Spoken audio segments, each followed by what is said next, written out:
Good morning, everyone. Welcome to Friday. And the topic today is Elijah and the raven.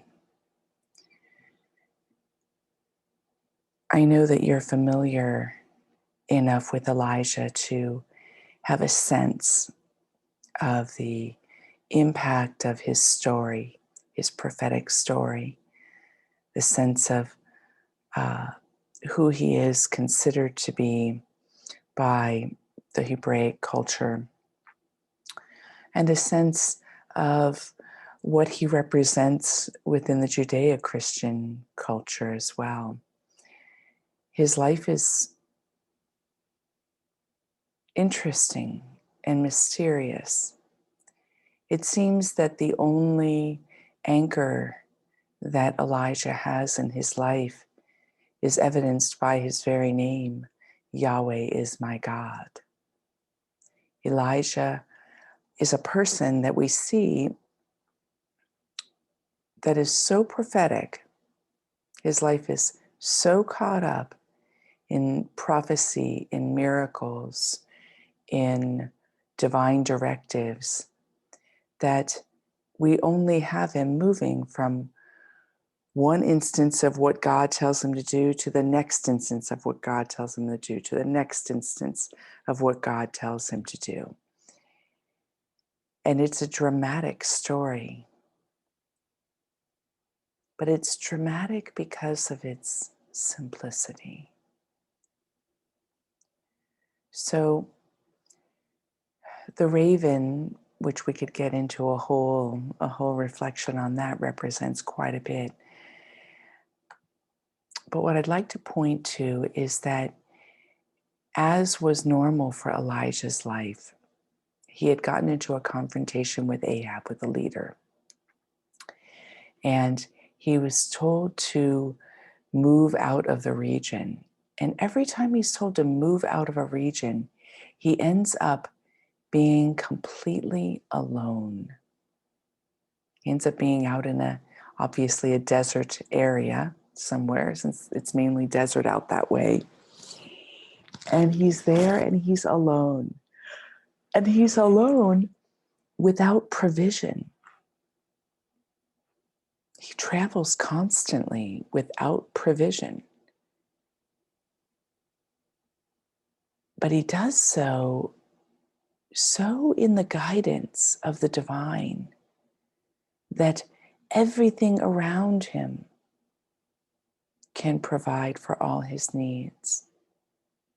And one of the times that he has left, and this time left Ahab, he is out in the Kerith ravine, it says east of Jordan. And ravens come and feed him day and night. And they bring him bread and meat. Now, it's one thing to have been brought meat, even though I could think that's kind of gross to be brought meat by a bird. It's one thing to be brought meat, right? Because a bird catches something and then brings it to you. It's another thing to be brought bread by a bird. Where and how did the bird get bread? It had to have stolen it, right? Since humans were the only ones really making bread at that time.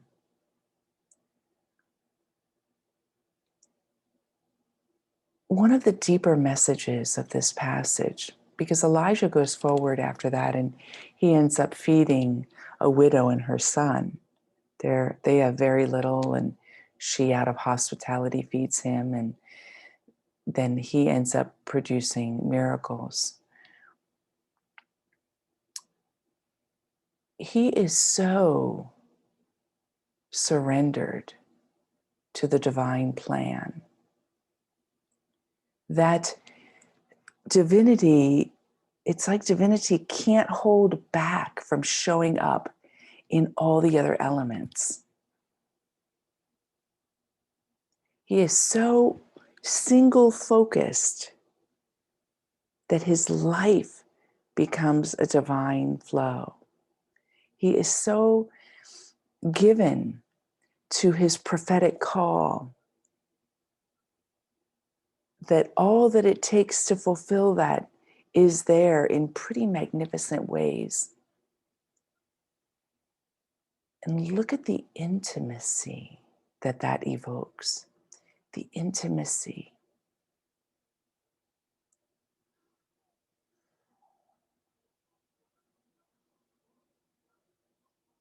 It makes him intimate with ravens, intimate with brooks that supply him water, intimate with the air, intimate with the land where he sits or stays or walks upon.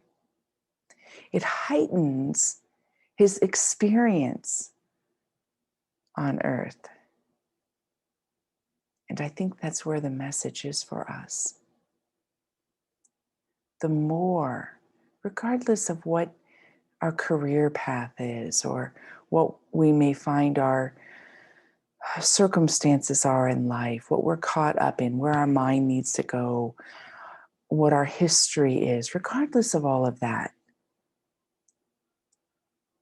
we can be that surrendered where everything is that alive to us. For Elijah, since that's all he was doing, he didn't have a desk job. He didn't have a wife that they were deciding whether to have children. She doesn't have those details.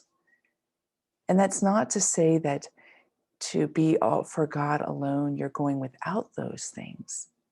It's just for us in the story to lay open the call to each of us, that the Elijah within us, the part of us that is meant to be all for God, is the path that can open us up to the greatest intimacy with all things in this world.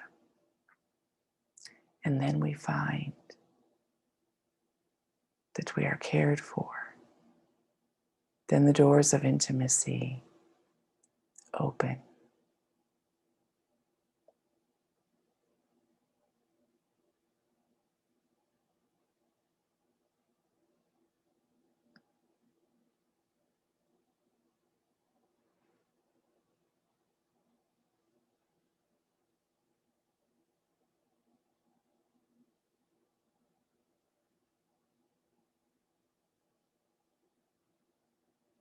So in the wake of that reflection, I invite you to close your eyes.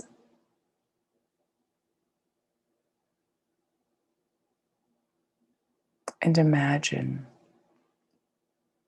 that everything in your life, all the objects in your house, all the relationships, all the elements in nature, that they're all brimming to be vehicles of provision from God for you.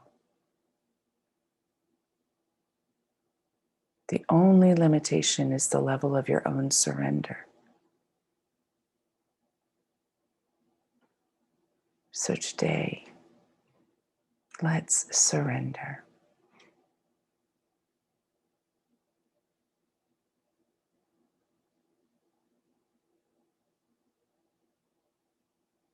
God alone,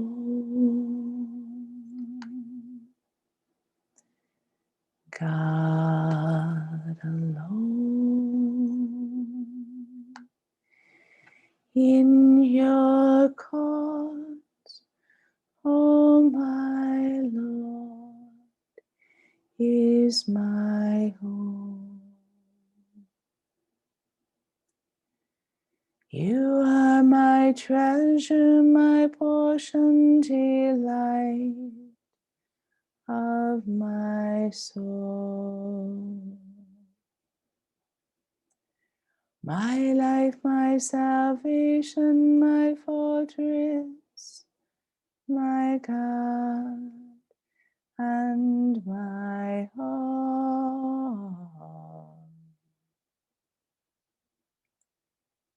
Oh, my soul, claim nothing as your own,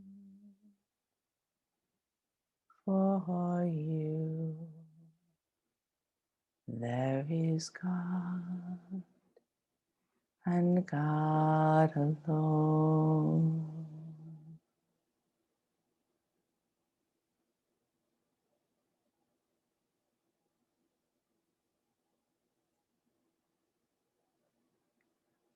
Whatever it may mean in the silence, to surrender for you. Whether it is a silent releasing, an image, a prayer, an acknowledgement of presence, an opening to life force. Whatever is surrender, let's take these moments together and give ourselves the gift of this gift to the divine.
Oh, my soul, claim nothing as your own.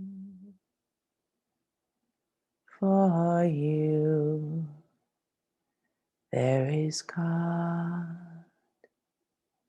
and God alone.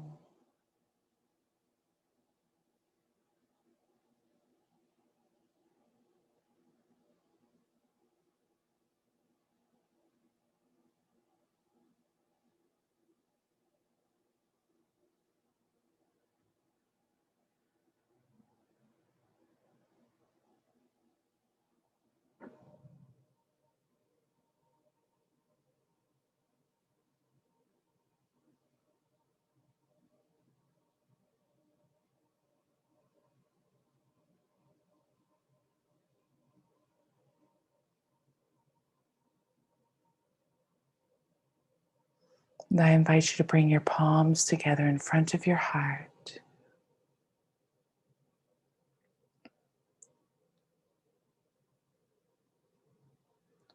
Before opening the eyes, bow to the divine within you, to the surrender that you just offered.